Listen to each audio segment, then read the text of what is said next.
dan mudah-mudahan kita semua dapat menjadi orang yang senantiasa istiqamah bersyukur atas nikmat yang Allah berikan. Di kesempatan ini kembali kita akan lanjutkan nasihat dari Imam Al-Ghazali yang berkait masih dalam pembahasan adabul Jumu'ah, adab dalam melaksanakan salat Jumat. Di mana pada kesempatan terakhir, pada pertemuan terakhir telah kita sampaikan beberapa hal yang sunnah untuk dilakukan bagi orang yang ingin melakukan salat Jumat atau sedang berhari Jumat, karena hari Jumat ini merupakan hari rayanya orang Islam. Maka dari segi kuantitas ibadah ada keistimewaan hari Jumat melebihi dari hari-hari yang lain. Yang pertama adalah kita disunnahkan untuk mandi. Mandi dimulai dari adzan subuh, artinya waktunya itu sudah sah untuk digunakan mandi dengan niat mandi Jumat dari mulai adzan subuh berkumandang.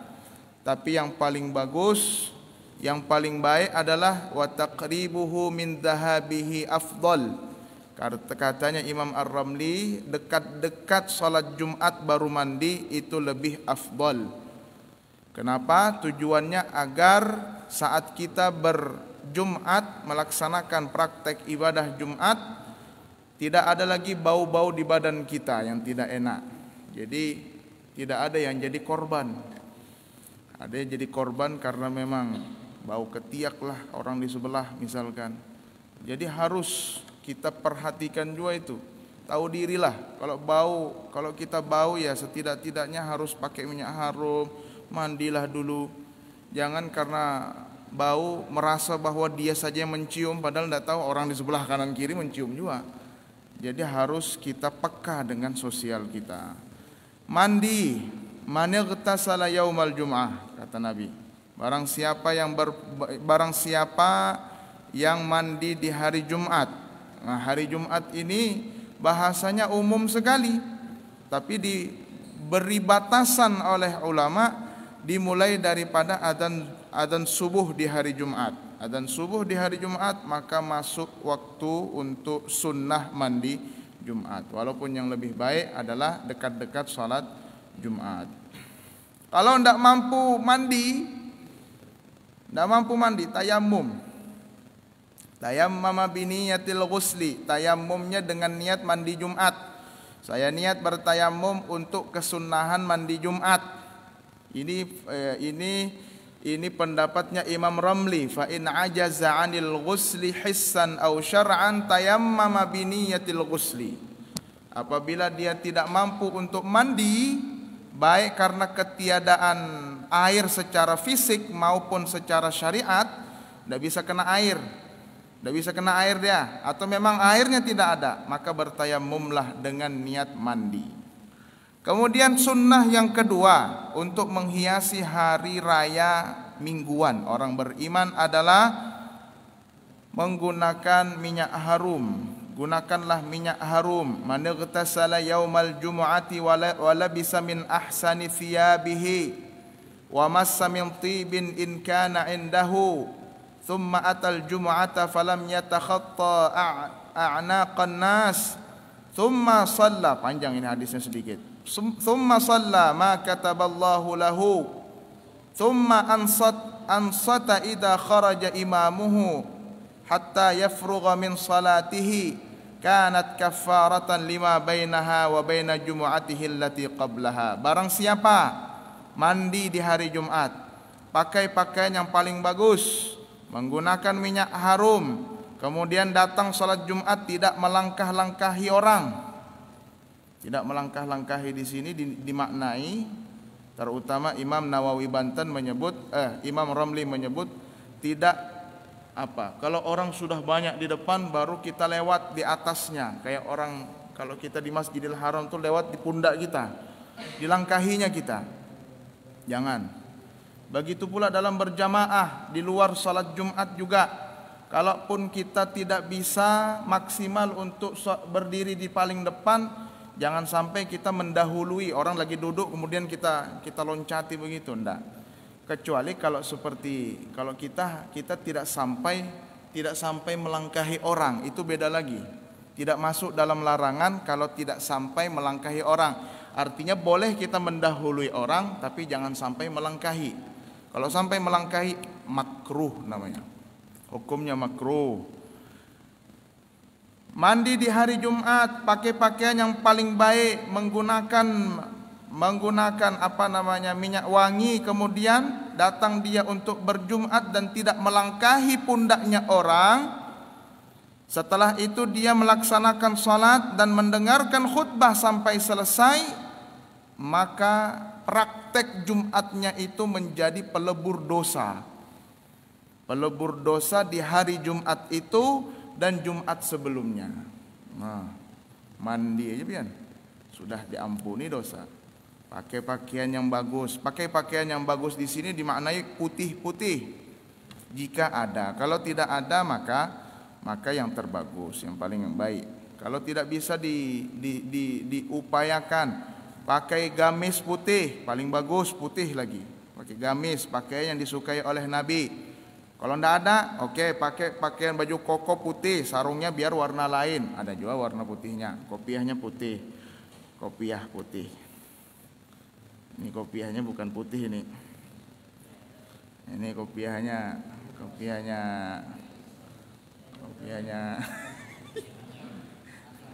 kopiah baru nih. Saya itu Pak paling sulit cari kopiah. Karena ya barangkali kalau saya sebutkan nomor kepala saya ini barangkali ada yang membelikan kopiah ya. Ukurannya 11. Ukuran 11, kopiah nasional 11. Ini satu-satunya di permukaan bumi nih. Nggak ada yang lebih besar lagi. Paling besar. Makanya kopiah saya itu aja. Biasa ada kopiah warna-warni saya pakai, warna hijau, warna abu-abu. Itu dibuatkan. Saking tidak adanya kopiah yang berukuran pas di kepala saya. Kebetulan pergilah saya ke Samarinda, ke Citra. Ada orang jual, pas kopiah begini lagi, beli memang. Berapa harganya? 200.000. Biarlah 200.000 daripada mencari di tempat lain, tidak ada juga. Mahal-mahal sedikit, tidak apa-apalah.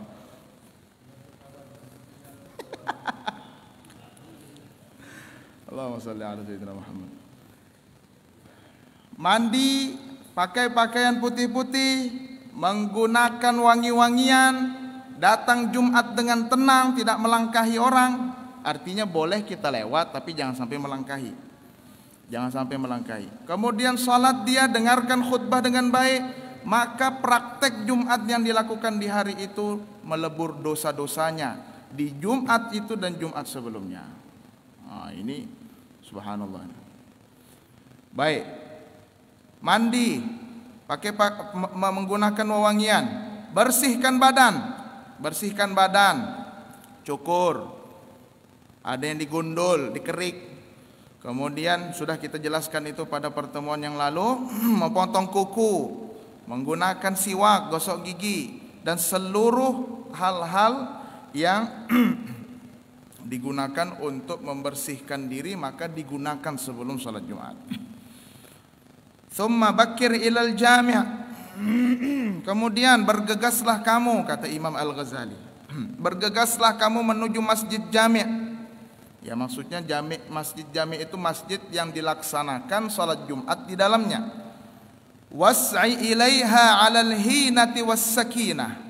Kemudian pergilah kamu ke masjid tersebut, pergilah kamu untuk melaksanakan Jumat dalam keadaan tenang. Jangan lari-lari, jangan laju-laju. Ya kecuali khatibnya mungkin karena sudah tinggal 2 menit lagi mau kada mau. Biasa saya itu laju-laju itu. Wah Ustadz nih kayak malaikat aja lagi lewat, putih-putih lewat, laju lagi. Saya bilang saya nanti kalau terlambat tidak enak dengan pengurus. Jadi mau tidak mau dipercepat. Sunnahnya kalau pergi Jumat tidak usah cepat-cepat, pelan-pelan aja. Kalau khatib, nah ini kita sebagai makmum, ini saya clearkan lagi nih. Kalau kita makmum sebagai jamaah itu disunnahkan paling cepat, paling baik datangnya.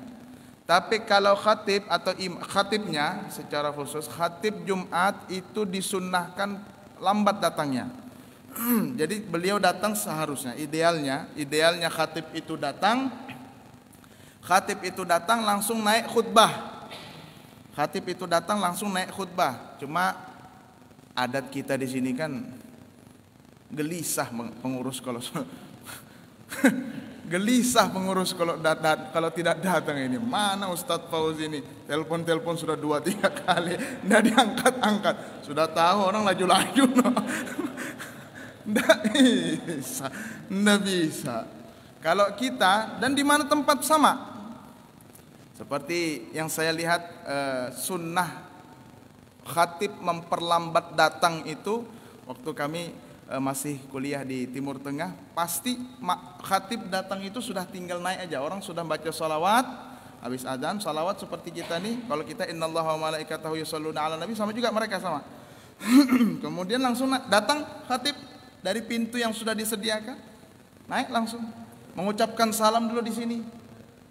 Jadi sebelum naik sebetulnya disunnahkan untuk mengucap salam dulu, baru di atas mengucap salam lagi. Nah kalau kita kan belum itu. Nah khawatirnya orang bingung, ini kenapa begini nih. Tapi nantilah kapan-kapan, saya nanti yang mulai nanti itu. Saya yang mulai nanti itu. Disunnahkan juga atau sekurang-kurangnya boleh di saat khatib menyebut salawat, kita para makmum mengucapkan salawat.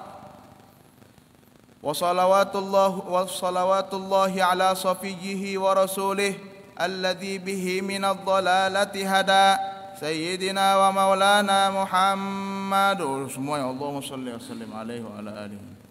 Tidak apa-apa bersuara. Kalau itu diperbolehkan, fatwanya bisa dilihat di dalam Bughyatul Mustarsyidin karya Al-Habib Abdurrahman Al-Mashhur. Beliau mengatakan sunnah. Sekurang-kurangnya boleh. Tidak artinya tidak merusak Jumat. Jadi jangan berdiam aja. Orang bersalawat berdiam aja. Ucapkanlah salam. Dibalaslah salam itu. Wa tatyibir ras thumma bakkir ila al-jami' was'i ilaiha 'ala al-hinati was-sakinah. Datanglah kamu menuju salat Jumat dengan tenang, tidak usah buru-buru. Ada pengecualian, kalau misalkan imamnya sudah ruku, kita terlambat, orang sudah selesai khutbah, sedang melaksanakan salat, ini sudah rakaat yang kedua. Kita ini kalau lambat pasti tidak dapat. Nah, maka kita bahkan harus cepat. Apalagi kalau imamnya tinggal salam, kita baru datang. Maka kita wajib untuk lari, untuk cepat lah, istilahnya jalan cepat. Tidak mesti harus lari juga. Kira tergugur pulang salah lagi. Faqad qala sallallahu alaihi wasallam, Rasulullah bersabda, man raha ilal jumu'ati fis sa'atil ula. Barang siapa yang pergi berjumat di waktu yang pertama, dia yang datang pertama di masjid itu. Faka'annama qarraba badanah, maka seakan-akan dia telah berkurban 1 ekor onta. Wa man raha fis sa'ati tsaniyah, barang siapa yang datang kedua di hari Jumat itu, faka'annama qarraba badanah, maka sama seakan-akan ia berkurban 1 ekor sapi. Datang kedua. Wa man raha fis sa'ati tsalitsah, barang siapa yang datang di waktu yang ketiga, orang ketiga dia. Hanya ada 2, sudah ada 2, yang ketiga. Faka'annama qarraba kabshan aqrana, maka seakan-akan dia telah berkurban 1 ekor kambing bertanduk. Wa man raha fis sa'a, kan berkurban yang paling sempurna itu adalah berkurban dengan gibas. Gibas yang bertanduk. Artinya dia mendapatkan kesempurnaan. Wa man raha fis sa'atir rabi'ah, barang siapa yang datang Jumat di waktu yang keempat, orang keempat dia. Faka'annama qarraba dajajatan, maka seakan-akan dia telah berkurban ayam, seekor ayam. Ya. Dalam riwayat yang lain menyebutkan wa fir rabi'ati baqqatan, yang datang pada waktu yang keempat seakan-akan dia berkurban bebek. Berkorban bebek. Nah, disinilah Abdullah bin Abbas menyebut, Sayyiduna Abdullah ibnu Abbas dalam bab berkurban beliau menyebut bahwa boleh berkurban dengan bebek, karena di sini Nabi menyandingkan antara berkurban dengan bebek. Artinya ada berkurban dengan bebek itu, ada wujudnya dan ada ibadahnya.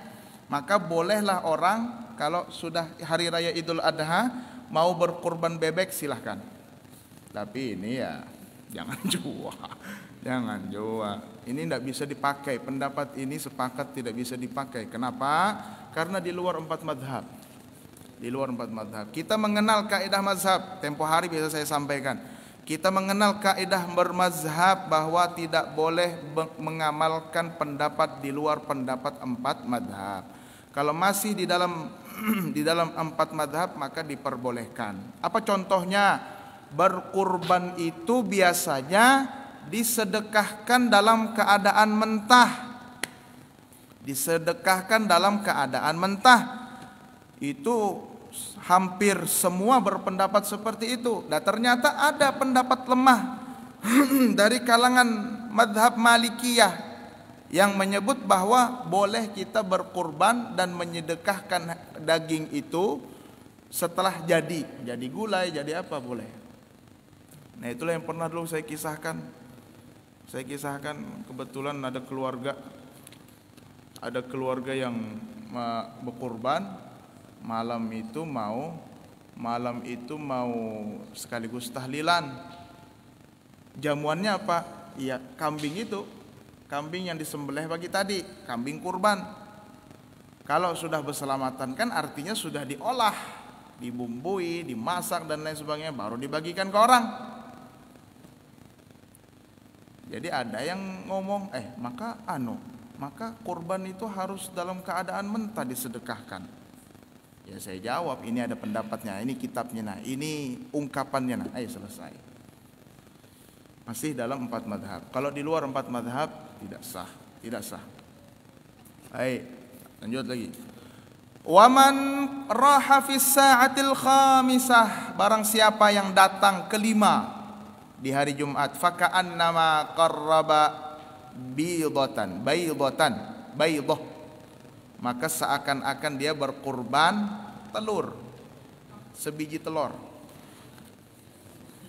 Ya lumayan Pak, ada daripada tidak ada sama sekali. Fa idza kharajal imamu, apabila imam telah keluar, maksudnya telah mau melaksanakan sholat, keluar dari rumah, naik motor NMAX, fa rufi'a tuwiyatis suhuf, maka lembar-lembar amal ditutup oleh para malaikat. Wa rufi'atil aqlam, catatan-catatan diangkat. Wajtama'atil malaikatu 'indal mimbari, dan para malaikat terkumpul di sisi mimbar. Yastami'una dzikra, mereka mendengarkan zikir dengan seksama.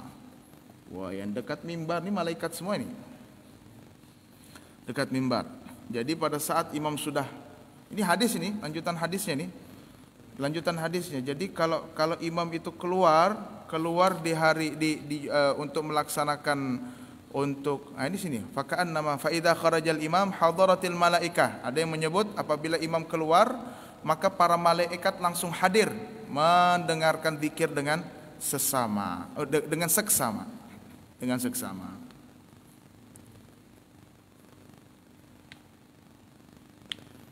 La ilaha illallah. Nah itu, jadi intinya bergegaslah pergi Jumat, kemudian jalannya jangan terlalu cepat. Wa yuqalu, dan disebut Ada yang menyebutkan innan nasa fi qurbihim 'indan nadhari ila wajhillahi ta'ala ala qadri bukurihim ilal jum'ah. Bahwasanya manusia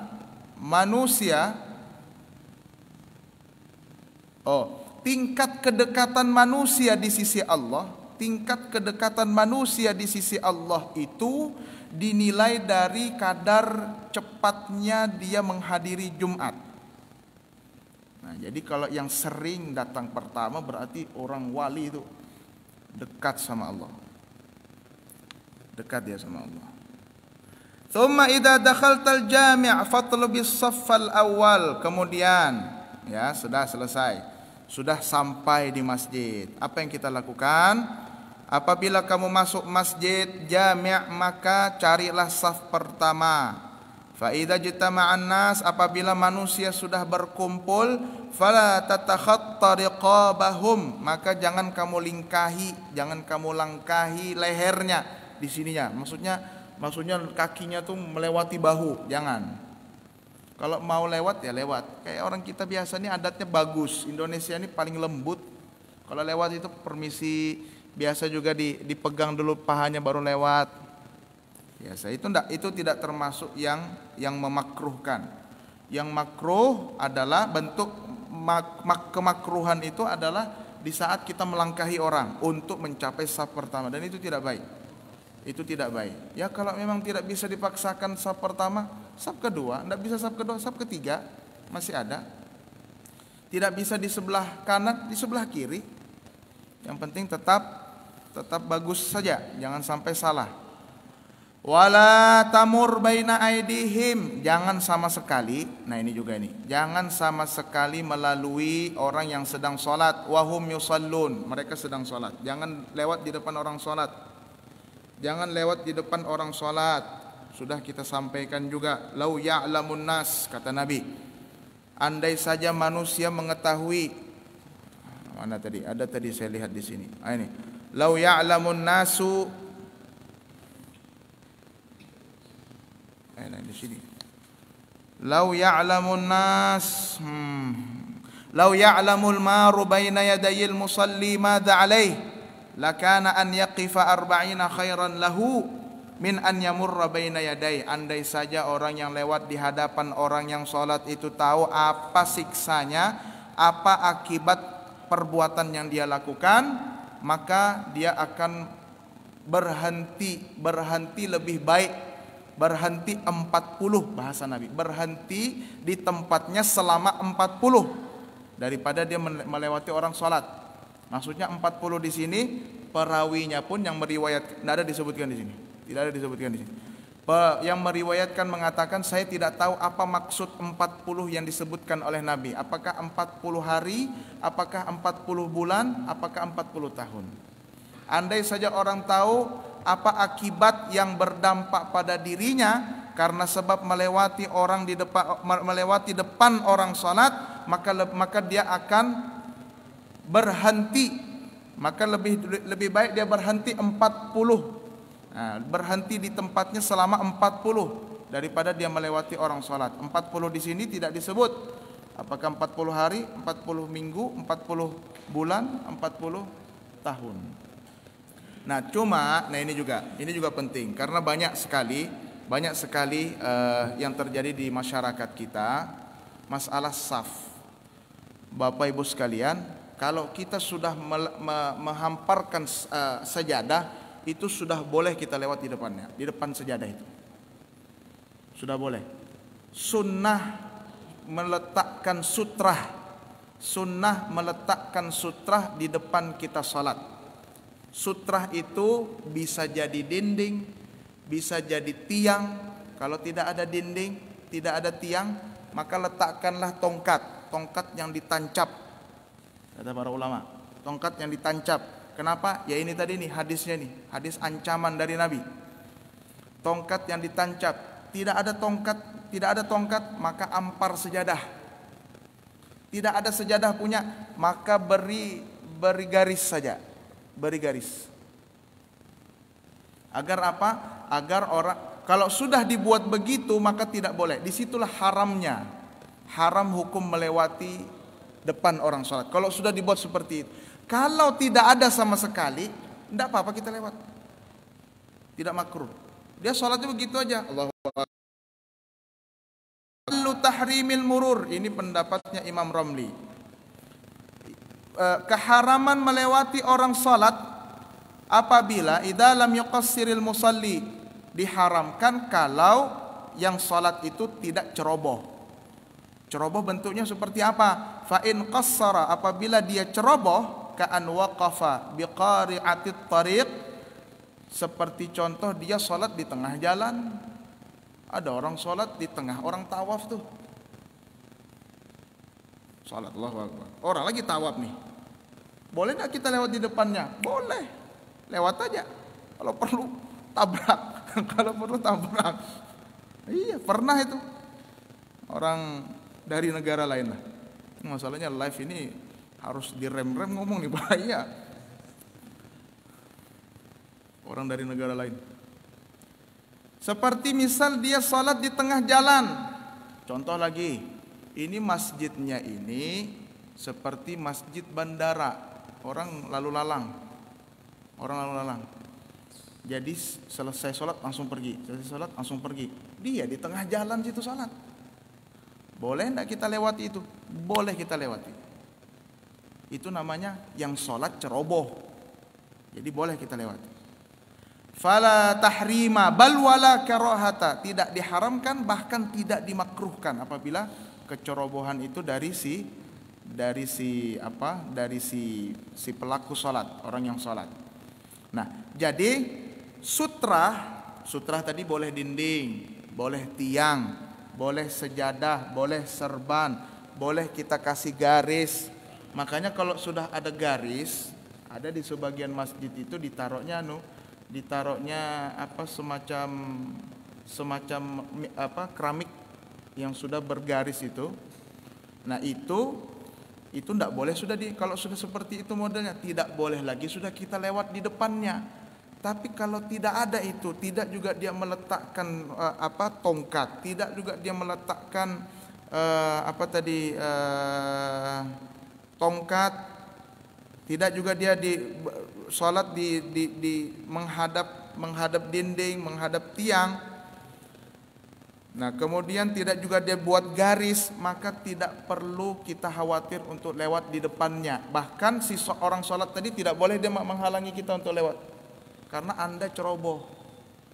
Nah, satu. Yang kedua, kriteria sutrah itu, sutrah itu jaraknya antara dengan yang sholat, sutrah dengan orang yang sholat ini jaraknya kurang lebih 3 dhira'. 3 dhira' anggaplah 1,5 meter. 1,5 meter dari tempat kita sholat. Artinya kalau lebih daripada itu, orang sholat, misalkan ini tiang, anggaplah ini dinding. Orang sholatnya di sana agak jauh. Berarti kan lebih dari 1,5 meter. Lebih dari 3 dhira'. Kalau lebih dari 3 dhira' saya mau lewat ke situ, dia tidak ada juga pakai sejadah, tidak juga pakai apa-apa, lewat, tidak apa-apa, tidak ada masalah, tidak apa-apa itu. Nah, jadi syaratnya juga sutrah itu tidak boleh lebih jauh daripada 1,5 meter. Anggaplah 3 dhira' itu, 3 dhira', 3 lengan, 3 kali lengan. 1. Kemudian sutrah juga tidak boleh lebih rendah 2/3 dari lengan kita. Anggaplah ini dibagi 3. Jangan lebih kurang dari ini. Ini dari sini sampai siku. Jangan lebih kurang dari itu. Kalau kurang dari situ tidak sah menjadi sutrah, boleh kita lewat. Jadi ada ketentuannya. Biasa kita kalau sholat itu dipotong. Ya. Ada ketentuannya. Jadi menghalangi orang untuk lewat itu pun juga harus paham fikihnya. Kalau tidak paham fikihnya, salah kita melarang orang. Kita yang ceroboh. Nah, makanya sutra tadi, jaraknya sutra dengan kita, baik dinding ataupun tiang, itu tidak boleh lebih daripada 1,5 meter. 1 meter atau 1,5 meter. Anggaplah itu. Kemudian ini berapa ini? Oh ini lebih nih, insya Allah sutra. Boleh orang lewat di depan, tidak boleh orang barangkali saya sholat atau siapa imam di sini ada orang melangkahi lewat lewat misalkan di depan imam itu tidak boleh. Karena ini sudah menjadi sutra. Ini sutra aja namanya nih. Sutra juga namanya nih. Nah, jadi sutra itu tidak boleh lebih jauh dari 1,5 meter. Kemudian sutra itu tingginya tidak boleh kurang dari 2/3 lengan kita. 2/3 lengan kita. Ini kalau dibagi 3 berarti 2/3-nya. Anggaplah segini kan. Nah, berarti jangan kurang. Kalau kurang segini aja misalkan, atau botol aqua aja ditaruhnya di situ. Ini bukan sutra namanya nih. Kurang. Lewat aja pian di depannya. Nah itu. Jadi harus lebih tinggi. Sekurang-kurangnya sejadah. Sejadah aja ditaruh. Nah kalau sejadah sudah jelas. Nah itu dia, itu sutra. Nah, kita lanjutkan lagi. Wala tamur baina aidihim, jangan kamu lewat di hadapan orang salat wahum yusallun, sedangkan mereka sedang melaksanakan salat. Wajlis biqurbi haitin, dan duduklah, carilah tempat duduk yang dekat dengan dinding au ustuwanatin atau tiang.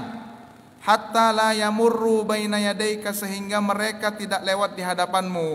Nah, ini nasihat Imam Al-Ghazali, cari dinding atau cari tiang, bersandarlah di situ. Mungkin paling ujung, kada mungkin orang lewat. Tidak mungkin orang lewat kalau kita paling ujung di situ di dinding di situ kan. Carilah di situ kata beliau sehingga orang tidak lewat. Tapi jangan kemudian setelah rame-rame di situ aja diisi. Di situ aja diisi. Kalau orang berjamaah sutrahnya itu telah diwakilkan oleh imam. Jadi imamnya saja yang disutra, tidak perlu juga nih setiap sab dikasih sutra, setiap sab dikasih sutranya. Jangan, bukan begitu. Kalau dalam berjamaah, maka ini anggaplah ini sutra sudah. Ini sutra, ini sudah mewakili semuanya ini. Atau kalau misalkan kita sholat di tempat lapang, kemudian banyak jamaahnya, cukup imam saja yang diberi sutra, sudah cukup, sudah mewakilkan. Hatta la yamurru baina yadayk wala taq'ud, terakhir. Wala taq'ud hatta tusalliyat tahiyyata, dan jangan kamu duduk sehingga kamu melaksanakan salat tahiyatul masjid. Wal ahsan, dan lebih baik an tusalliya 4 raka'atin taqra'u fi kulli rak'ah. Ini insyaallah nanti minggu depan. Kita isya jam berapa, Pak? 20? Ya. Pas 20 ya? Oke, 6 menit. InsyaAllah. Nah jadi apa kesimpulan, apa pelajaran yang bisa kita dapatkan dari nasihat-nasihat Imam Al-Ghazali? Yang pertama, pergilah berjumat dalam keadaan tenang. Pergilah berjumat dalam keadaan tenang, dalam keadaan tenang, tidak usah buru-buru, terkecuali kalau mepet, sudah mau selesai Jumat. Oh ya, juga satu hal. Jadi kalaupun misalkan kita ketinggalan, kita terlambat sehingga imamnya ini sudah bangkit dari ruku rakaat kedua. Bangkit dari ruku rakaat kedua. Bangkit dari ruku rakaat kedua. Kita baru datang, anggaplah imam i'tidal. Saya harus ngikuti imam, ikuti saja imam. Tapi kita bukan lagi rakaatnya bukan sholat Jumat, tapi rakaatnya sholat zuhur. Rakaatnya sholat zuhur. Jadi kalau misalkan kita tidak ketemu dengan rukuknya imam di rakaat kedua sholat Jumat, niat sholat Jumat, Allahu Akbar, niat sholat Jumat makmuman, kemudian ikuti imam sampai selesai. Selesai imam salam, maka kita menambahnya 4 rakaat, bukan 2 rakaat. Shalla wala nawa wala shalla wala nawa. Itu salah satu teka-teki dalam fikih. Ada juga fikih itu teka-tekinya, Pak. Dia berniat Jumat tapi tidak sholat Jumat. Dia berniat sholat Jumat tapi tidak melaksanakan sholat Jumat. Dia melaksanakan sholat zuhur tapi tidak berniat sholat zuhur. Sholat apakah itu? Itu adalah sholat Jumatnya orang yang ketinggalan ruku rakaat kedua imam. Shalla nawa wala shalla wala nawa. Jadi kalau guru kami dulu, ayo ini ada teka-teki fikih. Dia sudah niat tapi praktek sholatnya berbeda dengan niatnya. Dan juga dia itu melaksanakan sholat tapi berbeda dengan niatnya. Sholat apakah itu? Nah, itu bingung sudah kita itu. Itu sholat Jumatnya orang yang ketinggalan ruku rakaat kedua. Ruku rakaat kedua. Kalau masih ketemu rukuknya imam, kita takbir Allahu Akbar. Saya ruku, imam masih dalam keadaan ruku, maka cukup nanti menambah 1 rakaat saja. Tapi kalau misalkan lepas ruku rakaat keduanya imam saat sujud kita baru datang takbir Allahu Akbar. Bagaimana itu caranya? Bagaimana itu ceritanya? Maka ikuti imam terus, tapi setelah salamnya imam kita menambah 4 rakaat. Nawa walla shalla wala nawa. Dia disebut salat tapi niatnya tidak sama dengan salatnya. Itu contohnya. Nah, barangkali ini tadi pertama saya simpulkan lagi. Jadi tidak beraturan saya ngomong ini karena saking semangatnya nih pakai kopiah baru. Jadi kita pergi menuju sholat Jumat dengan tenang. Kemudian juga upayakan bagi makmum untuk datang pertama lebih cepat. Kemudian nasihat Imam Al-Ghazali lagi, jangan kamu melangkahi orang. Kalau mau lebih dapat saf depan, ya antara 2, datang lebih dulu atau permisi kalau lewat, jangan sampai melangkahi orang. Kalau melangkahi itu tidak boleh, makruh hukumnya. Kemudian jangan pula kamu melewati orang yang sedang sholat depannya, tapi dengan rincian yang tadi sudah disampaikan. Terakhir, apabila kita sudah sampai di masjid, maka laksanakan sholat tahiyatul masjid. Sekalipun khutbah sedang berlangsung, tetap kita disunnahkan untuk melaksanakan sholat tahiyatul masjid. Barangkali ini yang dapat disampaikan. Ada pertanyaan? Silakan. Waalaikumsalam warahmatullahi wabarakatuh.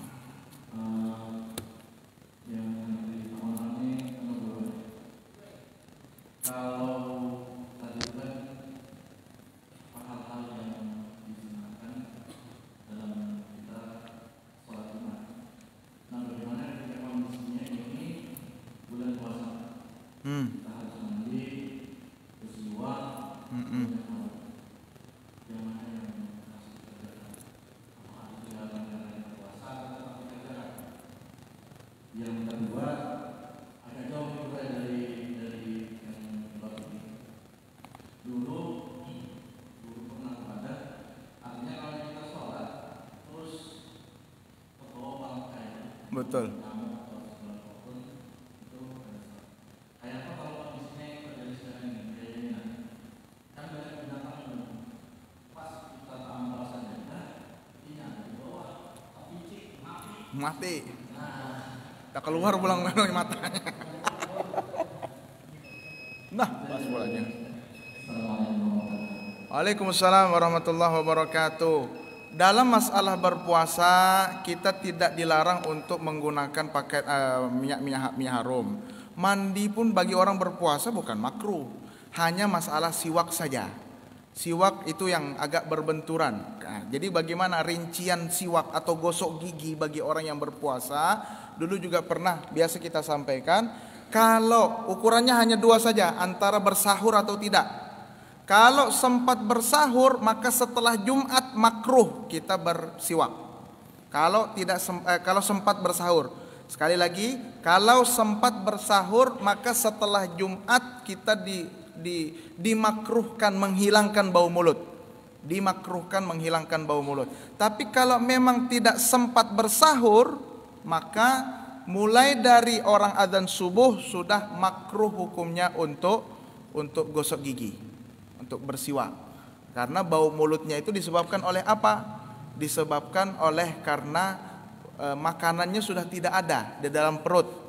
Makanan tidak ada dalam perut, keluarlah bau mulut. Bau mulutnya itu bau mulut puasa, makruh untuk dihilangkan. Tapi kalau orang yang sempat berpuasa, kenapa habis Jumat, kenapa habis zuhur? Karena kalau sebelum zuhur bau mulut yang keluar yang ada itu bukan karena berpuasa, tapi karena ada makanan dalam perut. Setelah zuhur sudah buang buang-buang dan lain sebagainya, buang sial dan lain sebagainya. Nah, barulah kemudian muncul bau mulut itu setelah zuhur, itu bau mulut karena sebab berpuasa. Artinya kalau sebelum Jumat silahkan mau gosok gigi dulu. Tapi ingat tuh, gosok gigi jangan sampai termasuk percikannya ke dalam, batal pulang puasa. Nah, itu yang pertama. Kemudian yang kedua, kalau kita sholat menginjak sejadah, ternyata di bawah sejadah itu ada bangkai nyamuk, bangkai binatang hujan. Kalau diinjak Pak, itu tidak disebut membawa najis. Yang dilarang membawa najis. Yang dilarang membawa najis. Di dalam kantong membawa najis. Di kopiah membawa najis. Kopiah ta'arus. Membawa kopiah di kopiah misalkan, atau tersimpan di sana. Biasa kan begitu. Ada barangkali sayapnya yang lepas kemudian kena di kaki kita. Ikut pendapatnya Imam Ibnul Imad dalam Manzumah. Beliau menyebutkan bahwa kita diperkenankan dan sah sholat apabila membawa bangkai. Kan yang itu. Adapun pendapat setelah itu, saat Imam Syafi'i pergi ke Mesir, ada madhab namanya madhab jadid, madhab baru beliau mengatakan mau bangkai, mau najis, kalau terbawa saat sholat, mau itu kakinya semut, mau itu sayapnya laron, tetap batal sholatnya, tidak sah. Nah, kalaupun misalkan itu tidak bisa kita hindari tadi kondisinya, bisa kita gunakan pendapat yang itu. Nah, jadi aman aja, fikih ini nyaman aja, insyaallah. Oke, sudah Pak? Ada lagi kah? Oke, terakhir Pak Haji Diwan. Ada lagi? Tidak ada. Silakan Pak. Satu lagi. Tidak ada? Silakan Pak Haji.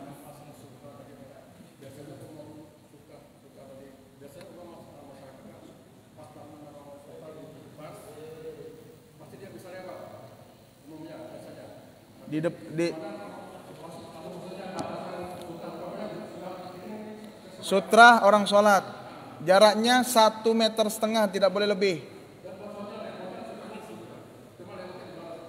Di sini, ini sutra. Saya sholat di sini, orang lewat di sini, boleh. Nggih, maksudnya sutra. Kalau sudah dipasang sutra, tidak boleh lewat di sini, tidak boleh. Kecuali kalau misalkan jauh. Dia sholat di belakang tiang, tapi sholatnya di dekat dekat kayu itu misalkan, itu terlalu jauh. Boleh tidak saya lewat di depannya? Boleh, tidak ada masalah. Itu sudah kita sebutkan tadi.